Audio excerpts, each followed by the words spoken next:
Malaysia থেকে ২৭,৩০০ ton পরিশোধিত diesel নিয়ে আজ চট্টগ্রাম বন্দরের বহিনোঙ্গরে নোঙ্গর করেছে পিভিটি সোলানা নামে একটি ফুয়েল ট্যাঙ্কার। এদিকে চট্টগ্রাম বন্দরে একের পর এক তেলবাহী ট্যাঙ্কার ভিড়লেও পেট্রোল পাম্পগুলোর সামনে কমছে না যানবাহনের চাপ। বাংলাদেশ পেট্রোলিয়াম কর্পোরেশন বিপিসি জানায়, মঙ্গলবার দুপুরে মালয়েশিয়া থেকে ২৭,৩০০ টন পরিশোধিত ডিজেল নিয়ে পিভিটি সোলানা নামের জাহাজটি ডিজেল নিয়ে চট্টগ্রাম বন্দরে নোঙ্গর করে। জাহাজটি এখন বহিনোঙ্গরে অবস্থান করলেও দরকারি প্রক্রিয়া শেষে ডলফিন জেটিতে বার্থিং এর মাধ্যমে ডিজেল খালাস করবে।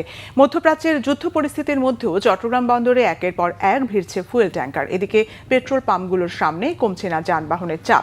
সবচেয়ে বেশি সংকট দেখা দিয়েছে অকটেনের। যেসব পেট্রোল পাম্প কিংবা দোকানে তেল দেওয়া হচ্ছে সেগুলোর সামনে যানবাহনের দীর্ঘ লাইন। চট্টগ্রাম জেলা প্রশাসন এ পর্যন্ত ৯৮টি অভিযান চালিয়ে ৪.৫ লাখ টাকা জরিমানা এবং ১৮টি মামলা করেছে। প্রশাসন বলছে, অবৈধ মজুদ ও অতিরিক্ত দামে জ্বালানি বিক্রির বিরুদ্ধে এই অভিযান অব্যাহত থাকবে।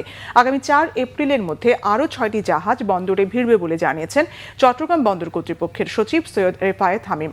এসব জাহাজের ৩টিতে এলএনজি, ২টিতে গ্যাস অয়েল এবং ১টিতে এলপিজি আসছে।